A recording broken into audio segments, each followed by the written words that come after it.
सिर्फ ग्रुप पे ही लिखा था, एक आध लिख के छोड़ दिए। क्या हुआ, वही एक आ जाएगी क्या पेपर में? बहुत ज्यादा प्रैक्टिस नहीं हो गई? एक आर्ग्यूमेंट लिख लिया आप लोगों ने? क्यों मुन्ना?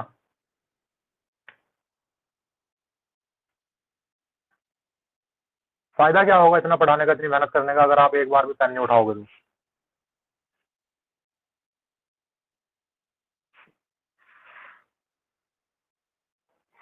हाँ,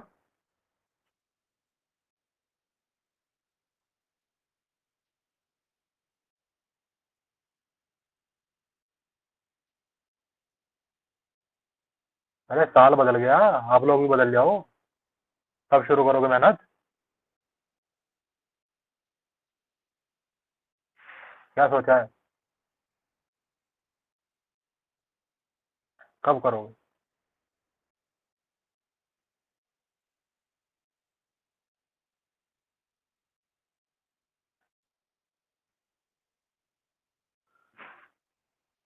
इधर उधर देखने लगे सारे? आप ही लोगों से पूछ रहा हूँ भाई, कब करोगे मेहनत शुरू? कब करना पढ़ना शुरू करोगे? अरे सपना किसका है? हमारा जो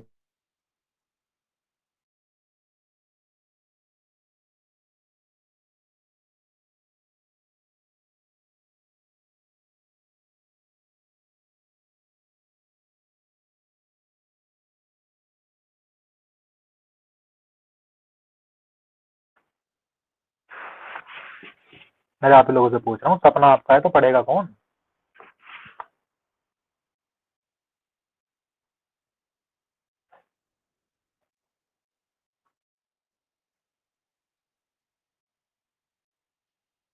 हम्म?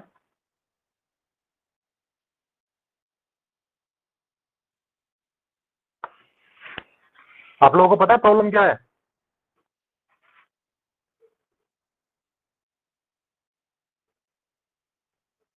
प्रॉब्लम ये है कि आप लोग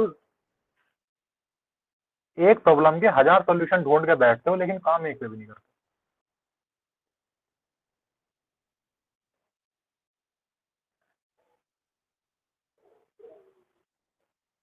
कछुए की और खरगोश की कहानी तो सुनी है ना आप लोगों ने? एक दिन बहुत ज्यादा मेहनत कर ली, 2 दिन बहुत ज्यादा मेहनत कर ली, हजार सॉल्यूशन ढूंढ लिए, फिर रुक गए। दूसरी तरफ दूसरा था, जो बस जितना मिल रहा था उतना कर रहा था, करते जा रहा था, करते जा रहा था, करते जा रहा था, करते जा रहा था, और पहुंच गया।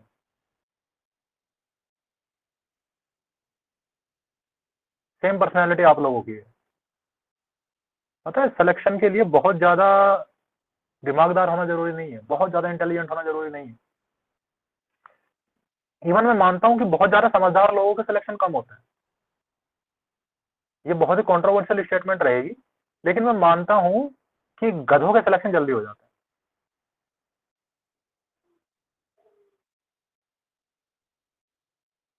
या फिर ऐसा कह लीजिए कि जो गधे की तरह काम कर सकते हैं उनके जल्दी हो जाता है,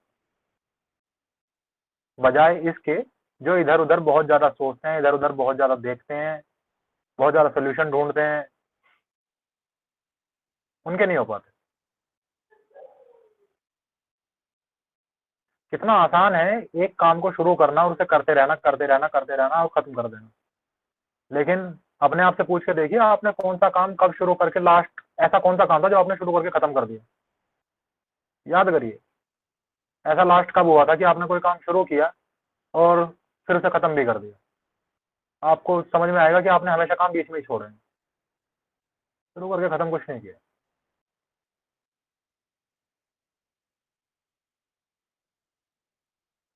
आप भी हजार ग्रुप में जाओगे, पेपर टू की स्ट्रेटेजी बता दो, पेपर टू की स्ट्रेटेजी करा दो, पेपर वन की स्ट्रेटेजी करा दो, ये स्ट्रेटेजी बता दो, वो स्ट्रेटेजी बता दो। आप लोगों के पास हजार स्ट्रेटेजी है।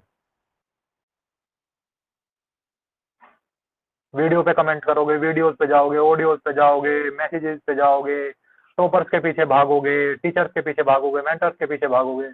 स्ट्रेटेजी दे दो, स्ट्रेटेजी दे दो, बता दो कैसे होगा, बता दे कैसे। तब आपको बताते हैं, काम है आप एक पे भी नहीं करते यार।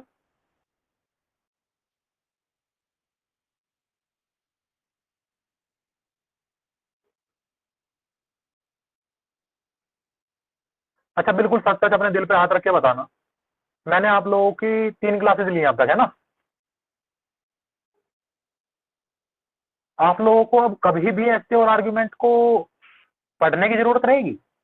पूछ के देखो खुद से। क्या आप लोगों ने अगर वो बिल्कुल ध्यान से वो चीज़ें क्लासेस ले ली, तो आप लोगों को अब किसी और की ज़रूरत है किसी और चीज़ की कि आपको वो समझाए, बताए, कुछ करे? अब आपको पता है एस्से क्या होता है, आर्गुमेंट क्या होती है, कैसे लिखी जाती है ना? अब आपको किसी क्लास की ज़रूरत नहीं, किसी मेंटर की ज़रूरत नहीं, किसी टीचर की ज़रूरत नहीं, बस प्रैक्टिस की ज़रूरत है। एटलीस्ट मैं अपने 12 साल के एक्सपीरियंस से इतना तो कह सकता हूँ कि मैंने इतना तो पढ़ाया होगा कि वो समझ में तो आ गया होगा। अगर 12 साल तक पढ़ाते-पढ़ाते, बताते-बताते बच्चे मेरे पास हर बार इतनी अच्छी क्वांटिटी में आते हैं, तो मैं अच्छा पढ़ाता हूँ। और अगर मैंने आप लोगों को पढ़ाया है, आप लोग उस चीज़ से समझे हैं, क्लास में आए हैं, क्लासेस देखी हैं, तब आपको सारी चीज़ें आती हैं, लेकिन आप फिर भी प्रैक्टिस करने को तैयार नहीं। लेकिन आप में से ही लोग अभी भी टीचर्स के, मेंटर्स के, टॉपर्स के पीछे जाके कहते होंगे, ये चीज़ कैसे करूँ, वो चीज़ कैसे करूँ, जबकि आपको पता है कैसे करनी है।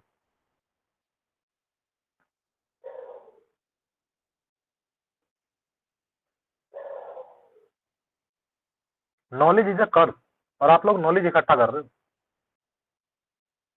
असल में एग्जीक्यूशन ज़्यादा ज़रूरी है।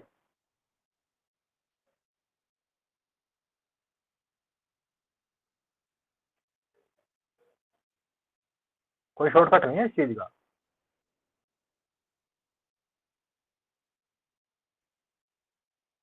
इतना टफ पेपर नहीं है ये, जिसके पीछे आप लोगों को इतनी स्ट्रेटेजी ढूंढनी पड़े, टॉपर्स के पीछे भागना पड़े, मेंटर्स के पीछे भागना पड़े। इतना टफ एग्जाम नहीं है।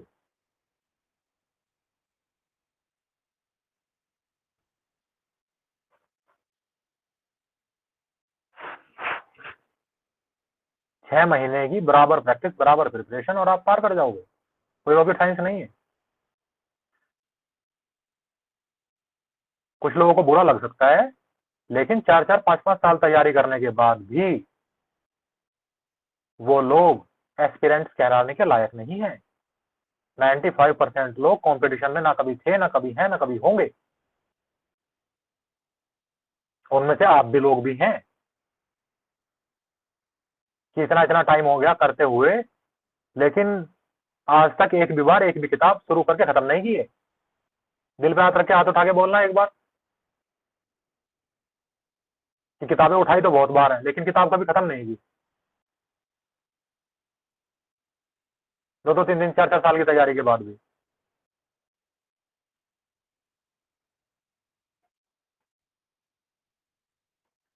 तो ये ट्रेड जब तक बदलोगे नहीं ना, तो चाहे 2 साल तैयारी कर लो, 4 साल कर लो, 4 मेंटर बदल लो, किसी की एडवाइस ले लो, कोई फायदा नहीं है मित्र। जब तक ये ट्रेड चेंज नहीं करोगे, तब तक कोई फायदा नहीं होगा। क्लासेस कोई मूवी थोड़ा ही है, आए देखे और चले गए, उसके बाद प्रैक्टिस आप कर नहीं रहे हो। जिससे भी पूछो लिखा था, नहीं लिखा। नहीं तो फिर फायदा क्या है इतना सब कुछ करने का, जब लिखना ही नहीं है, करना ही नहीं है।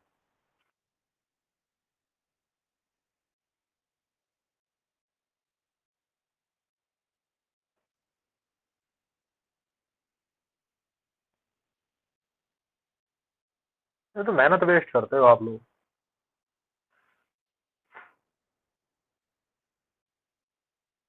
इतनी बार बताया लाइव क्लास की इंपॉर्टेंस क्या है, लाइव क्लास की इंपॉर्टेंस क्या है, उसके बाद भी रिकॉर्डिंग के भरोसे बैठे रहते हो।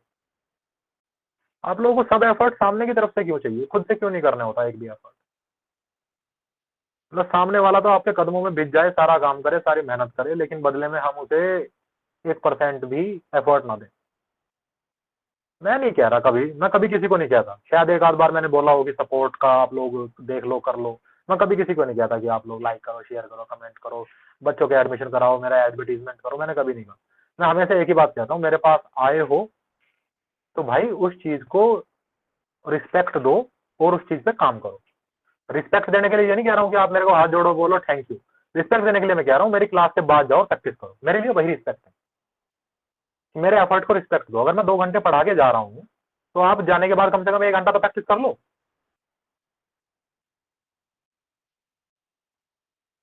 और तो मैं कुछ नहीं मांग रहा आप लोगों से, कभी नहीं मांगा मैंने किसी से। बस इतना कह रहा हूँ कि भाई अगर क्लास में आ रहे हो या वीडियो देख रहे हो, कुछ भी आप लोग कर रहे हो, तो उसके बाद जाके एटलीस्ट एक आंसर तो लिख लो, वही सम्मान की बात हो जाएगी। तो सारे एफर्ट सामने वाला नहीं लगा सकता, और पास तब हो गए जब एफर्ट आप लगाओगे।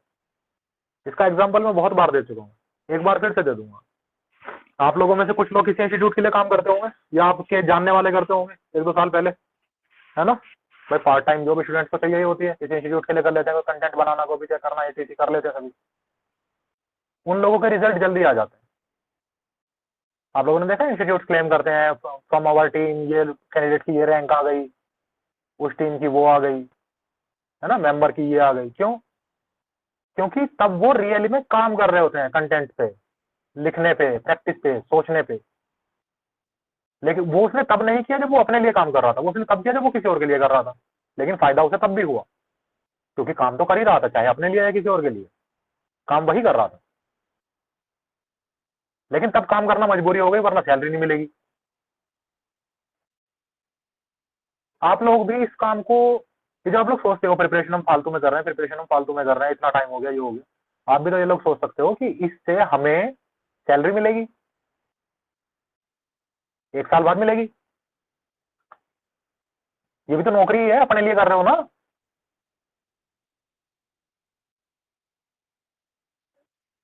नहीं करोगे तो सैलरी नहीं मिलेगी।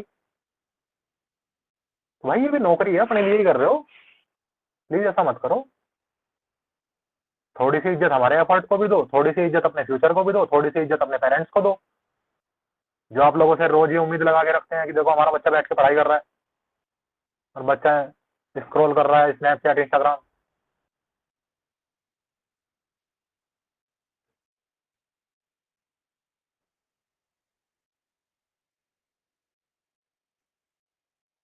समझे? तो थोड़ी सी मेहनत आप लोगों को करने की जरूरत है,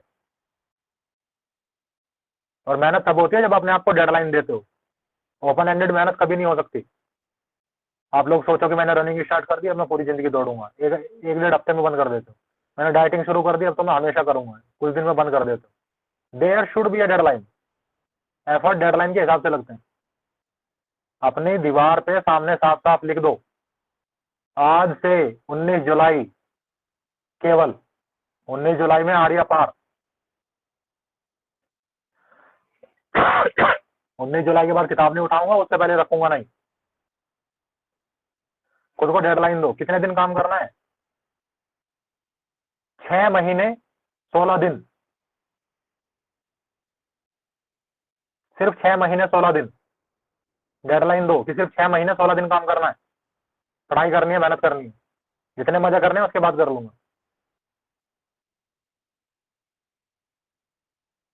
बिना डेडलाइन की मेहनत नहीं हो पाती, ये बात सच है। क्योंकि एक वो मन में हमेशा रहता है, मैं कब तक करूंगा, मैं कब तक करता ही रहूंगा, मेरा ना हुआ तो, मेरा हो गया तो खुद को एक डेडलाइन दो कि 6 महीने 16 दिन जम के मेहनत करूंगा, और उसके बाद जो एंजॉय करना है वो करूंगा। और इस 6 महीने 16 दिन को घंटों में बदल दो। ठीक है, कितने दिन बैठते हैं आपके पास? ऑन एन एवरेज 30 दिन के हिसाब से आपके पास बैठते हैं 6 महीने में 180 दिन। 16 दिन अलग से तो 196 दिन। चलो 6 हटा दो, 190 दिन, 190 डेज। टारगेट लो कि रोज 10 घंटे, यानी कि 1900 घंटे, 1900 आवर्स आई विल स्टडी। 1900 घंटे मेहनत करके जाऊंगा मैं पेपर देने। 1900 घंटों को डिवाइड करो कि 200 घंटे हिस्ट्री, 200 घंटे करंट अफेयर, 300 घंटे पेपर 2। डिवाइड करो सारी चीजें, इतने घंटे रिवीजन, इतना घंटा ये, इतना घंटा टेस्ट, इतने घंटे इवेल्युएशन, इतना घंटा एनालिसिस।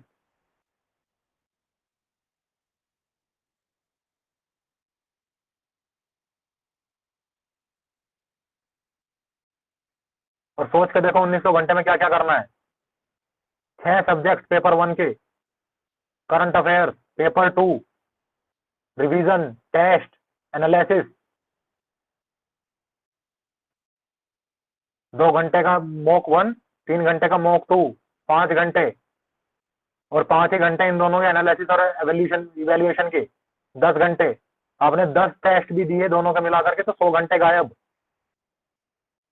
बचे 1800 घंटे। सोचो कितना कम समय है, कितनी स्पीड से जा रहा है।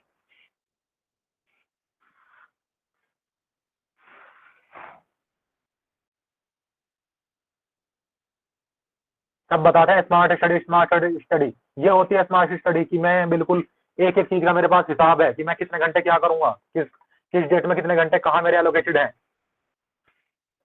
कितने घंटे मेरा रिवीजन चलेगा, कितने घंटे मेरे पेपर 2 चलेगा, कितने घंटे में टेस्ट करूंगा, कितने घंटे मेरा रिवीजन है, कितने घंटे मेरा पेपर 1 के सब्जेक्ट हैं, कितने घंटे मेरे मैथमेटिक्स की प्रैक्टिस है, कितने घंटे में इंग्लिश पढ़ूंगा।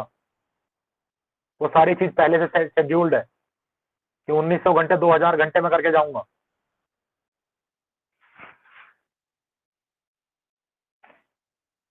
अब सोच के देखो, आपके पास 2000 घंटे हैं, ठीक है, तैयारी के लिए अब से एग्जाम तक, लेकिन उन्हीं में आप ही में से कुछ लोग उसको 5 घंटे कर करके 1000 घंटे बना देंगे, और कुछ लोग उसी को 15 घंटे कर करके 3000 घंटे बना देंगे। दिन सबके पास बराबर है, लेकिन 1000 में और 3000 में कितना बड़ा डिफरेंस आएगा। दिन सबके पास बराबर है, लेकिन मेहनत कितनी बड़ी डिफरेंस क्रिएट कर देगी कि कोई सिर्फ 1000 घंटे प्रिपेयर कर रहा है, कोई तो सिर्फ 500 घंटे प्रिपेयर करेगा।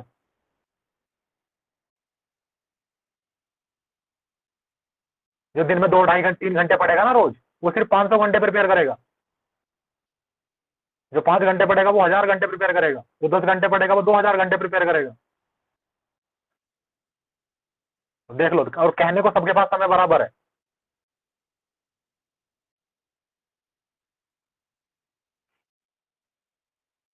दिख रहा है डिफरेंस।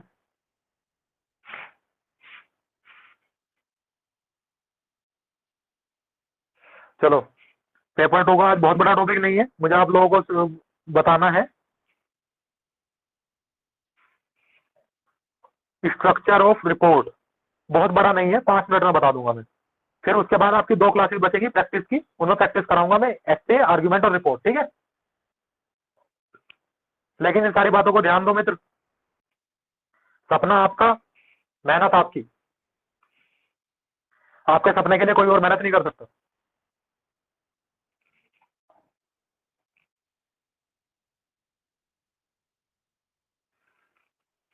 आपके सपने के लिए मेहनत भी आप ही को करनी पड़ेगी।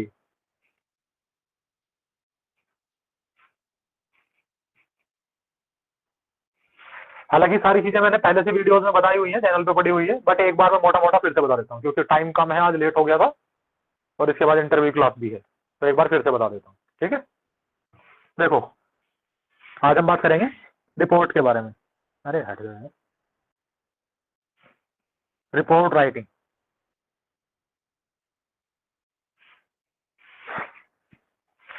हमने ऐसे में बात की थी, वो था upward communication, sorry downward communication था वो, ठीक है। ऊपर से नीचे की तरफ आ रहा था, एक्सप्लेनेटरी था, ठीक है। रिपोर्ट क्या होती है? अपवर्ड कम्युनिकेशन होती है, जो नीचे से ऊपर की तरफ जाती है। और जैसा मैंने आप लोगों को बताया था कि जब भी नीचे से ऊपर की तरफ जाती है तो वो बाई स्टेज होती हुई जाएगी, और उसमें हर कोई उस रिपोर्ट उसको पढ़ेगा और उसे कंसाइज करके एक नई रिपोर्ट लिख देगा, ठीक है। क्यों? क्योंकि हम ये मानेंगे, क्योंकि हमसे ऊपर का जो अधिकारी है, हमसे ऊपर का जो भी हायरार्की में है, उसे बेसिक चीजें पहले से पता है, ठीक है। और जबकि ऐसे में हमने क्या माना था कि हमसे जो नीचे है उन्हें बेसिक चीजें नहीं पता है, तो हमें उन्हें सारी चीजें बतानी पड़ेगी, एक्सप्लेन करनी पड़ेगी। But in the report writing we will assume कि उन्हें बेसिक चीजें पहले से पता है, और हम फालतू की चीजें ना लिख करके सीधा जंप करेंगे डेटा, फैक्ट, इंफॉर्मेशन। देखो, अगर मैं आपको मोटा मोटा समझाऊं तो report is a essay without emotion, ठीक है। Report is a essay without emotion, मतलब इसमें ओपिनियन नहीं आते, इमोशंस नहीं आते, सिर्फ और सिर्फ डेटा, फैक्ट, इंफॉर्मेशन पे ये चलती है, बहुत ज्यादा अलग नहीं होती। लेकिन इसकी वर्डिंग, इसकी वोकैबुलरी, इसके सेंटेंस फॉर्मेशन इसको थोड़ा सा डिफरेंट बना देते हैं। क्लियर? तो it's an essay without emotion. तो सबसे पहले रूल समझेंगे हम। सबसे पहला रूल कि इसमें कोई ओपिनियन, कोई इमोशन नहीं आएगा, इसमें डेटा, फैक्ट और इंफॉर्मेशन ही आएगी। दूसरा, अनलेस हम फ्यूचर की बात ना कर रहे हो, अनलेस हम फ्यूचर की बात ना कर रहे हो, most of the time we will write the report in the past tense. क्योंकि रिपोर्ट हमेशा घटित हो चुकी चीजों पे पूछी जाती है, हमेशा घटित हो चुकी चीजों पे पूछी जाती है, इसीलिए ये मैक्सिमम पास्ट टाइम टेंस में आती है। Third, we will use the indirect speech.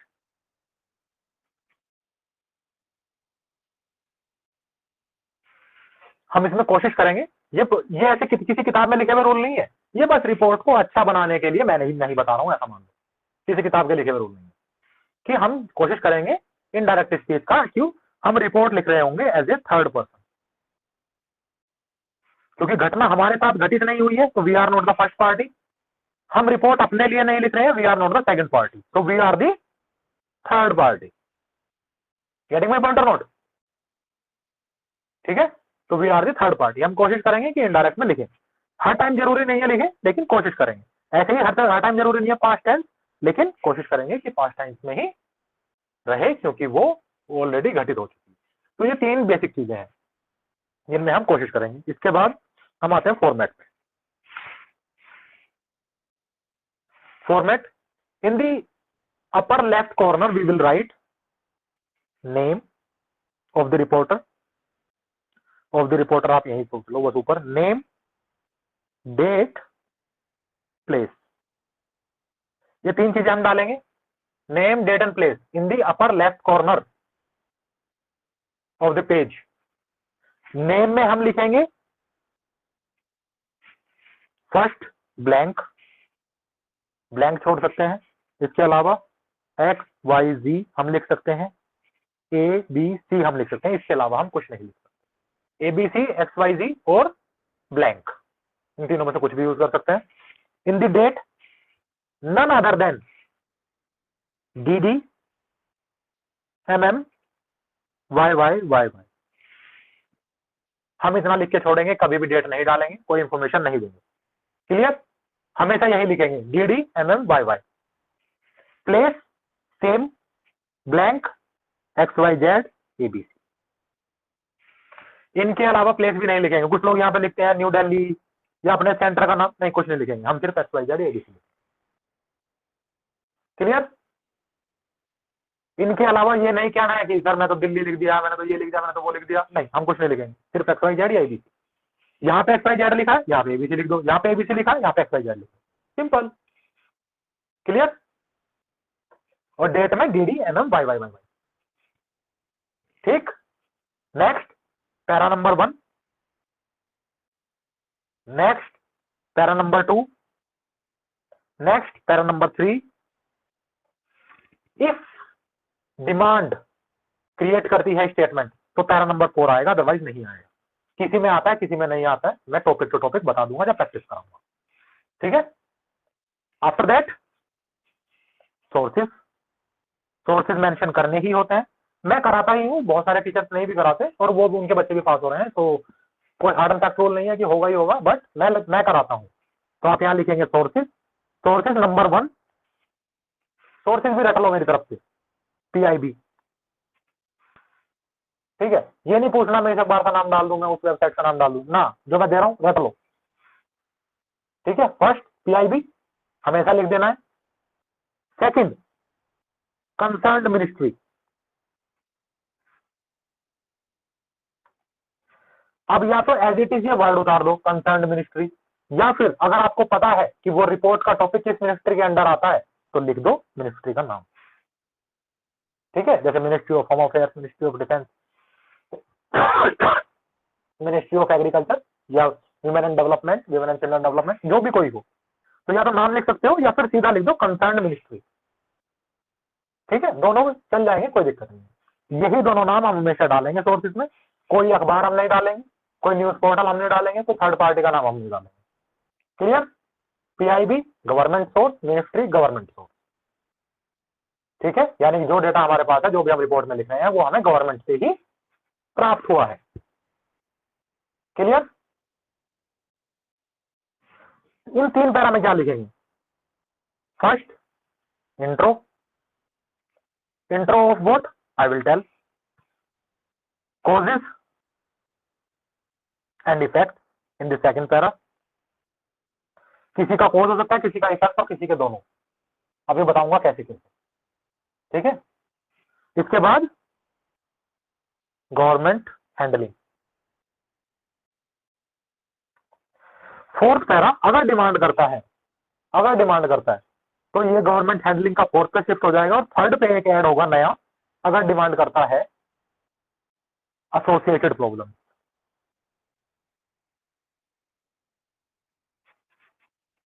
अगर डिमांड करता है, अभी मैं बता दूंगा किसमें करेगा किसमें नहीं, जब टॉपिक आप लोगों का प्रैक्टिस कराऊंगा तो उसमें भी। ठीक है, कल मतलब नेक्स्ट क्लास में। अब समझते हैं रिपोर्ट।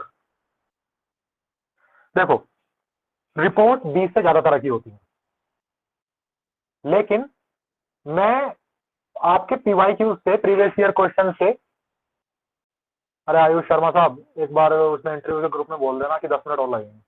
ठीक है, बस 10 मिनट में आ रहा हूँ। हाँ, तो रिपोर्ट में 20 से ज्यादा तरह की होती है, लेकिन PYQ के हिसाब से मैंने 3 फाइंड की हुई है और वो 3 ही पूछी जाती है। ठीक है, ऑन एन एवरेज उन तीनों में से ही आ जाता है अगर आप PYQ को टॉपिक देखोगे। First is incidental, second accidental, third policy review.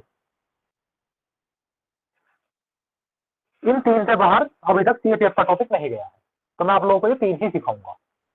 ठीक है, अगर कभी किसी और पेपर के लिए कोई रिपोर्ट सीखनी हो या रियल लाइफ के लिए सीखनी हो तो मेरे पास अलग क्लास में आ जाना, लेकिन CAPF में ये 3 ही होती है। इंसिडेंटल मतलब घटना, घटनात्मक, एक्सीडेंटल दुर्घटनात्मक, पॉलिसी रिव्यू आप लोगों को पता है, पॉलिसी का रिव्यू। ठीक है, प्रपत्र का रिव्यू। इंसिडेंटल कोई भी घटना, कोई भी घटना, जैसे हमने जापान को पीछे छोड़ के 4th इकोनॉमी बन गए, 4th लार्जेस्ट इकोनॉमी बन गए। घटना है ना, ये घटना घटित हुई है, लेकिन दुर्घटना नहीं है, क्योंकि ये अच्छी घटना है, तो हम इसे घटना कहेंगे, दुर्घटना नहीं। तो हम जापान को छोड़ करके 4th लार्जेस्ट इकोनॉमी बन गए, ये घटनात्मक है, ये इंसिडेंटल है। दुर्घटना Ahmedabad airplane crash, Ahmedabad airplane crash, या कश्मीर टेररिज्म इशू जो अभी रिसेंट हुआ, जैसे आपका वहां आ जाए। ठीक है, कि रिसेंट में जो हुआ वो दुर्घटनात्मक है, कि दुर्घटना हुई है, यानी कि घटना है लेकिन अच्छी नहीं है। थर्ड पॉलिसी रिव्यू, आपसे पूछ लिया जाए कि 10 इसके 20 साल कंप्लीट हो गए या 50 साल कंप्लीट हो गए, 40 साल कंप्लीट हो गए, कि सर जैसे कि इस बार मनरेगा चल रही है न्यूज में। ठीक है, मनरेगा के 40 साल, मनरेगा के 50 साल, ऐसे पूछ लिया जाए तो ये होगा पॉलिसी का रिव्यू। ठीक है, अब तक इनसे बाहर नहीं गई है CAPF में रिपोर्ट, या तो कोई घटनात्मक है, दुर्घटनात्मक है, या फिर पॉलिसी का रिव्यू मांगा गया है। क्लियर? इंट्रोडक्शन में हम हमेशा घटना, दुर्घटना या पॉलिसी तीनों का रिव्यू देंगे, यानी कि क्या घटना घटित हुई वो, क्या दुर्घटना घटित हुई वो, या फिर वो पॉलिसी कब क्रिएट हुई और उसका लक्ष्य क्या था। ये तीनों इंट्रोडक्शन है। ठीक है, जैसे कि 4th लार्जेस्ट इकोनॉमी हम बन गए जापान को पीछे छोड़ के, तो वी विल राइट, और हमेशा हम शुरू करेंगे स्टेटमेंट से, क्योंकि इसमें कभी ओपिनियन नहीं आते, हमेशा डेटा फैक्ट आता है। तो हम हमेशा डेटा को वैलिडेट करेंगे, अपनी कई बातों को वैलिडेट करेंगे और हमेशा स्टेटमेंट वाइज लिखेंगे। तो we will write, recently the ministry of finance announced that India became the 4th largest economy in the world by suppressing the Japan. We have achieved the 4.11 trillion economy recently in the month of May 2025. ठीक है, तो हम एक tone करेंगे official, कि भाई ministry of finance ने बोला, हम नहीं बोल रहे, ठीक है, डेटा वहां से आया, हमने नहीं दिया, तो हम हमेशा वैलिडेट करते हुए चलेंगे चीजों को। क्लियर? तो ऐसे हम इंट्रोडक्शन देंगे कि घटना का इंट्रोडक्शन ये था। अब दुर्घटना, अहमदाबाद एयरप्लेन क्रैश मान लो कि according to ministry of home affairs या as per the statement of ministry of home affairs या as per the news, as per the PIB या as per the ministry of civil aviation, we got to know about that the flight number this and that from this airline had crashed, हम वो सारी देंगे। तो हम केवल introduction दे रहे हैं कि वो घटना, दुर्घटना या पॉलिसी क्या है, ठीक है। तो pure introduction, pure fact. Clear? उसके बाद घटना है तो कैसे हुई, दुर्घटना है तो कैसे हुई, पॉलिसी है तो करंट स्टेटस क्या चल रहा है पॉलिसी का, ये सेकंड पैरा में आएगा, ठीक है। रीजंस जो होंगे वो सेकंड पैरा में आएंगे, ठीक है। अगर दुर्घटना है तो एसोसिएटेड प्रॉब्लम्स की होंगी भाई, है ना, दुर्घटना है तो एसोसिएटेड प्रॉब्लम्स की होंगी। तो थर्ड पैरा ऐड होगा एसोसिएटेड प्रॉब्लम्स का, कि दुर्घटना में क्या हुई, कैसे हुई, आगे इसका क्या है। फिर चौथा पैरा आएगा गवर्नमेंट इनिशिएटिव का, कि गवर्नमेंट कैसे हैंडल कर रही है पर्टिकुलर सिचुएशन को।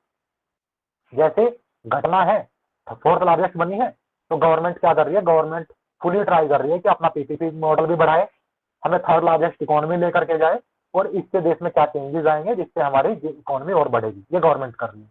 दुर्घटना है तो बताएंगे कि गवर्नमेंट इस चीज को कैसे हैंडल कर रही है और आगे कैसे इसे चीज को सेव करने के लिए क्या क्या प्लान वगैरह लेके आ रही है, ठीक है। पॉलिसी है तो पॉलिसी का फ्यूचर क्या है। Clear? This will be our closing statement, we will say it closing statement. तो हम क्लोज करेंगे गवर्नमेंट पे डाल करके। Clear? And then we will write this office. Hopefully मोटा मोटा समझ में आ गया होगा, कल प्रैक्टिस कराऊंगा, 100% आ जाएगा, जब डाउट भी लूंगा। वर्ड लिमिट होती है सर 200 वर्ड की, वर्ड लिमिट तो आप लोगों को उसमें लिखी हुई है, उसमें क्या पूछना है। वर्ड लिमिट एसए में 300 की होती है, रिपोर्ट में 200 की होती है, आर्ग्यूमेंट में दी नहीं होती, सिर्फ 3 पेज दिए हुए होते हैं, तो हम 300 ही मान के चलते हैं, ठीक है, क्योंकि वो 3 ही पेज दिए हुए होते हैं उसके। तो रिपोर्ट की होती है 200 वर्ड, और 200 वो आपके यहाँ से और सोर्सेज तक सारे काउंट होंगे, ऐसा नहीं है कि ये काउंट नहीं होगा, 200 में सारे के सारे काउंट होंगे। डेटा या फैक्ट ब्लफ कर सकते हैं क्या? Not 100%, but if you are sure about the even the थोड़ा बहुत डेटा तो चल जाता है। डेटा को आप मैनिपुलेट करके लिखेंगे, जैसे कि आपको पता है कि कोई 56, 57, 58 करके था, ठीक है, तो आई विल नॉट राइट कि 58%, I will write slightly more than 55%, मैं ये लिखूंगा स्लाइटली मोर देन 55% या स्लाइटली लोअर देन 60%। तो अब वो 55 भी हो सकता है, 54 भी हो सकता है, 58 भी हो सकता है, तो मेरे सारे डेटा करेक्ट हो गए। तो हमें डेटा के लिए एक लैंग्वेज आनी चाहिए कि हम उस चीज को कैसे कर सकते हैं। क्लियर? तो अगर हमारा थोड़ा सा भी हमें डेटा पता है तो हम उस चीज को लिख सकते हैं। जैसे हमें पता है कि भाई 60% के आसपास था, ठीक है, कि 60% के आसपास है, तो आई विल राइट कि 6 आउट ऑफ 10, कि 6 आउट ऑफ 10 ये फेस करते हैं। तो डेटा को थोड़ी सी लैंग्वेज हम चेंज करके थोड़ा सा ब्लफ कर सकते हैं, लेकिन 100% मत कर देना। आप बोलने लगो लिटरेसी रेट आप 12% बता दो या 98% बता दो, तो उतना तो ब्लफ नहीं कर सकते, सबको समझ में आता है कि भाई इतना तो नहीं है। हाँ, अप्रोक्स यूज कर सकते हैं। क्लियर? पैरा की लेंथ लगभग क्या होनी चाहिए? पैरा की लेंथ आप लोगों की 3 पैरा का रिपोर्ट लिख रहे हो तो अराउंड 40 होनी चाहिए, 4 पैरा का लिख रहे हो तो आप लोगों की, सॉरी 4 का लिख रहे हो तो अराउंड आपकी 40 होनी चाहिए, और 3 के लिख रहे हो तो 55 to 60 होनी चाहिए, ठीक है। ये आप लोगों की पैरा लेंथ होनी चाहिए, लेकिन ऐसा कोई हार्ड फैक्ट रूल नहीं है, आप लोगों को पता है 2 पेज है, आप लोग लिख सकते हो जाता है। क्लियर?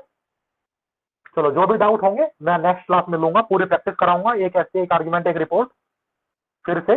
सर यस, सर इसमें कंक्लूजन नहीं होता है ना रिपोर्ट में? क्या नहीं होता? सर कंक्लूजन नहीं लिखना पड़ता है ना इसमें?